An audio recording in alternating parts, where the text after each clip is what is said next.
আল্লাহও চায় আপনি আপনারা ছোট করেন। আল্লাহর এটা দেখতে বড্ড ভালো লাগে যে আমার বান্দা ছোট হয়ে থাকতে চায়। মান তাওয়াদা তারাফা, যে নিচে নামতেছে আল্লাহ টাইনে উঠায়, আর যে উঠতেছে আল্লাহ থাপ্পড় মেরে নিচে নামায়। কথা কন।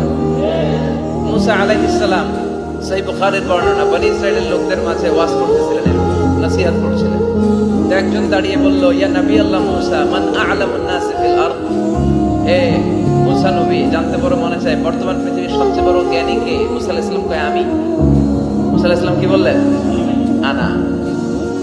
আসলে কথাটা ঠিক। আল্লাহ যখন যে নবীকে পৃথিবীতে পাঠায় তখন তাকে সবচেয়ে বেশি জ্ঞান দিয়ে পাঠায়, সেই হিসেবে ঠিকই উনি সবচেয়ে জ্ঞানী।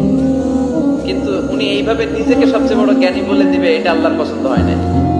আল্লাহ চেয়েছিলেন মুসা আলাইহিস সালাম যেন বলে আল্লাহু আ'লাম, আল্লাহই জ্ঞানী। সুবহানাল্লাহ কইবেন না?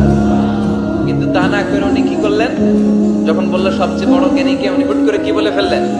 আনা, আমি। আল্লাহ এটা পছন্দ করেনি। আল্লাহ ডেকে বললেন, মুসা, ইউ আর অ্যাবসলিউটলি রং, তুমি ভুল করেছো। তুমি সবচেয়ে জ্ঞানী নও, তোমার চেয়ে বড় জ্ঞানী আছে।